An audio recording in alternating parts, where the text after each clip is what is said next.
Thanks, Mark, and thanks to Joe for the invitation. And it's great to be here in Donegal. I'm from Cork City. Donegal to me is like, kind of like, the next port to New York. Talking about jokes, I was on News Talk this morning at some godly hour talking about what I would be saying this morning. Talking about new politics and what's happened over the course of the last year and where we might go from here. And of course, my erstwhile companion, Pat Leahy, I basically gave my talk. So, like any good academic, at least I hope I am, I brought a second paper, which is what I will give this morning, which will be a more roundabout look of how we got to new politics over the course of the last decade. Before I move on from the Irish Times, I am happy to say that the most read article last Sunday week, of course, was the great rise of Cork hurling, and I think here in Donegal, the less we say about Cork football, the better. So where now for Ireland and electoral politics after the last decade of austerity and the consequences of that? We are now at the 10th anniversary of the 2007 general election, where all political parties were promising that heady concoction of more public spending and more tax cuts. Just over 3.5 years later, we had the 2011, what I call the Ireland had failed general election, because how could it be otherwise?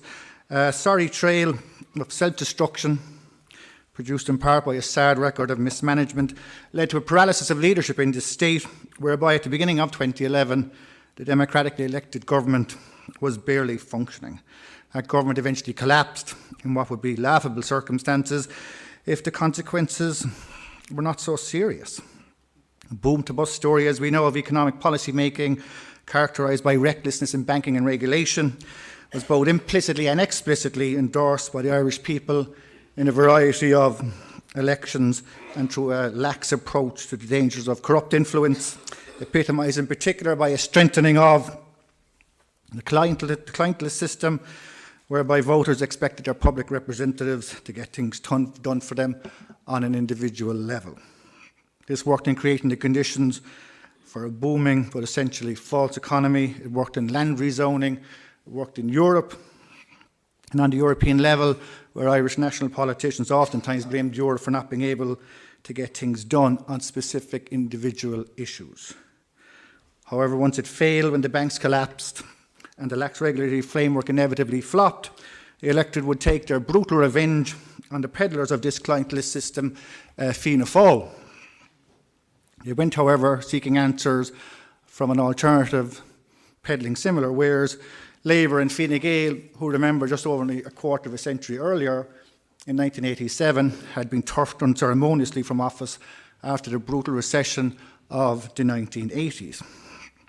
Now, once the crash happened and the Irish economy went into freefall in late 2008 and 2009, the then Taoiseach Brian Cowan admitted that certain public policy errors that had deepened the crisis could, with hindsight, have been seen to have been made over the course of the boom period of the previous decade or so. He insisted, however, that all policy decisions were based on the best advice available at the time. Now, on one level, this seems to me to preclude or deny a role for politics and political decision-making and reduces Irish politics to a contest of who can best manage the economy. And on another level, it seems to absolve the political class and the governments of which Cowan was first a senior minister and later Taoiseach to the role of passive participant in the policy process, taking advice and following it slavishly without any consideration of how this would play politically. Now, the civil service, and I agree with my colleagues over the last day or so who say that the civil service has served the Irish state well, and individual civil servants, there's a very distinguished one amongst us this morning, have done so, and I agree, but we are burying our heads in the sand if we do not say that the civil service itself bears significant culpability for the economic crash. Very few voices of caution, and those that did raise concerns, such as Marie MacGill in the Department of Finance, were told to disregard their fears of a property crash in 2006 and to peddle the view that there would be no crash, or if there was, it would be a very soft landing. In this, we see the classic example of the bureaucratic model of policy making, whereby both senior civil servants and the political class agree on a certain outcome, certain course of action and cannot be dissuaded by contrarian views, whether by more junior civil servants or by former senior ministers such as Ray McSharry, who has outlined the concerns he raised with Charlie McCreevy and was simply laughed off. It's very interesting to note that Ms MacGill's current superior, or then superior, is now the Secretary-General of the Department of Finance, appointed in a closed competition only open to those existing members of the civil service. And it's not just the civil service that the political class can blame. It can always rely on the referendum. A seemingly never-ending cycle of referendums in Ireland, particularly on social and European issues, has helped, in my view, the political class to remove a variety of controversial issues from policy-making arena, where the political parties have, to all intents and purposes, outsourced leadership issues to both the courts and to the people through the constitutional referendum device.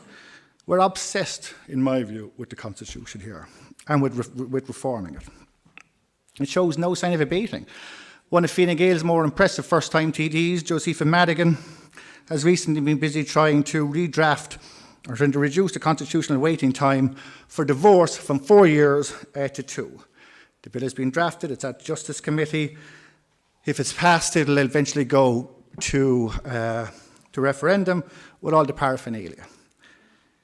This seems to me to be madness. Now, of course, anything to do with divorce has to go through a referendum in any way, but it seems a far better approach would be to delete the constitutional provision, albeit by referendum, and simply regulate. Why don't we regulate? Why don't we get our politicians to regulate rather than sending everything to a referendum? For too long, the fallback position for numerous Irish politicians has been to put things into the Constitution rather than legislate for them. This is why we have the 8th Amendment. The same thought process was behind Enda Kenny's St. Patrick's Day proposal to hold a referendum on votes for immigrants in presidential elections, when the government can simply legislate for it. There's no need to have a referendum on that. It's no good if there's not a referendum mindset also pervades those, and maybe they're right, who want to see the principle of public ownership enshrined in the public ownership of water enshrined in the Constitution. Well, part of the explanation, it seems to me, for lack of political policy making lies in the fact that beyond tending to the constituency, the political space in Ireland operates on an increasingly narrow base. The ingrained nature of social partnership removed much of the economic debate from the political sphere, and what was left was, in my view, a sterile debate as to who could best manage the economy. And in essence, I think over 20 years of social partnership ultimately led to a scenario where no one, neither the bureaucratic or political elite, had any idea whatsoever how to get the state out of the economic quagmire it found itself as a result of that ineffectual regulation, greed, clientelism, and I'm afraid to say downright incompetence. This paucity of intellectual rigour in political thinking essentially led to the infamous bank guarantee scheme of September 2008, where the easy decision was the one taken, in my view. Let it take responsibility and let's hope for the best. It had all the hallmarks of that. The political agency of Irish politicians for a long time has been, when big business gets itself into trouble, the state will come to its rescue. This is what happened to the Insurance Corporation of Ireland in 1986. It's what happened with Larry Goodman's group in the mid-1980s as well, and it still pertains. Also, economic policy making, of course, was further constrained by Ireland's paymasters in the Troika. Now, the Irish political class has also had a very curious relationship, it seems to me, with large and powerful interest groups. For instance, the only real group who saw off the Troika were the lawyers. The Bar Council of Ireland, representing barristers, the Law Society, representing solicitors, they expressed deep concern about plans by the then Fine Gael Labour government of 2011 to reform the legal profession. In a series of meetings with the Taoiseach and the Kenny between 2011 and 2015, these groups managed to persuade that government to substantially water down the Legal Services Regulation Bill. But the Bar Council and the Law Society campaigned for and lobbied successfully, not simply the Minister Alan Shatter, who, if the rumours are to be true, there was great howls of delight once he resigned as Taoiseach, but as Minister for Justice, Pat Leahy might confirm that. But also the Taoiseach himself, to show the links between influential groups such as lawyers and doctors and politicians. No finer example, it seems, can be seen than that of Senior Counsel Frank Callinan, who wrote to the Taoiseach in September 2011 to say the bill, as proposed, was, quote, catastrophically deficient. The bill is very un-Fine Gael. It is not in your style as Taoiseach. It should not be adopted by the rational, pragmatically reforming government you lead. End of quote. The ultimate result, of course, as we know, was that both the Bar Council and the Law Society secured major concessions, and there was no real reduction in legal fees, despite the creation of a new independent regulator. I would contend that the 2011-2016 government, I think, did enormously good work in a whole range of things, including the regulation of lobbying bill, which I was tangentially involved in, whistleblowing legislation, and a whole range of really good reforming work. But I do think it also shied away from tackling large professional interest groups such as lawyers and such as hospital consultants. The great tragedy of this was, of course, it had the support of the people because of its huge majority, and it was able to persuade a vast amount, a phalanx of people, many of them not on high income, to take significant cuts to income and to social support. And yet, notwithstanding the change in Irish electoral politics as a result of the crash, and we see it in the residual strength of Fianna Fáil. I mean, it's quite extraordinary that Fianna Fáil and Woodbury were able to manage to get 387,000 first preference votes in the February 2011 general election, which tells us something about the residual strength of both major parties. You'll remember back in 2002, there was talk about how we were now witnessing the death of Fine Gael, and that hasn't happened, and I think that is a good thing. In Joe's précis to this talk, or to this session, he mentioned Sean Fitzpatrick, and I thought I would spend a little time just teasing out what the recent collapse of that case means for Irish politics. There really is no place, in my view, like Dáil Éireann when it comes to howls of righteous indignation. Just 2 months ago, our national parliament was full of the guttural growls of our political class, both government and opposition, bemoaning the collapse of Fitzpatrick after the judge in the case directed the jury to acquit the disgraced banker. Enda Kenny used his Dáil pulpit to maintain that a minister performing in the way the hapless Office of the Director of Corporate Enforcement did in this case would face instant dismissal. This, remember, is the same Taoiseach who, on coming to office, said he would publicly publish his own grades of his ministers and sack underperforming ones, and yet somehow never found the time to do so in the 6 years he was a Taoiseach. In sombre tones, he stated that the Minister for Jobs, Enterprise and Innovation, Mary Mitchell O'Connor, sought a report from the ODCE on the outcome of the trial to include a roll of all professionals involved. Other members of that government toed in, current government, also demanding answers from the ODCE. The two Fine Gael leadership contenders then were equally outraged. Simon Coveney, who spoke here very eloquently on Sunday, almost plaintively noting that the ODC, quote, seems to have made a mess of this, end of quote. The Taoiseach in waiting, Leo Varadkar, seemed equally sad, lamenting the legislation surrounding, quote, so-called white-collar crime was not robust enough and that the workings of the ODCE needed to be examined. Now, never mind that Sean Fitzpatrick had become the poster boy for everything that was wrong in Celtic Tiger Ireland and was almost single-handedly blamed by many for causing the economic crash. His liberty as a citizen of this state was at stake during that trial. He, like all citizens, was entitled to presumption of innocence, and instead it seems, I think to me and to many others, that he was the victim of a biased, partisan investigation which sought to build a case against him to the extent it ignored any evidence of potential innocence. As the Court of Public Opinion had already convicted him, the ODC, it seems, was happy to follow suit. And it might be fashionable to call the remarkably smug Fitzpatrick the man who slept soundly in his bed on the night of the bank guarantee as a victim of anything. And those pictures of him smugly walking away from court stuck in my craw, and I'm sure many others. But I think in this case that is what he was. His case is curious on a whole range of levels which tell us much about modern Ireland.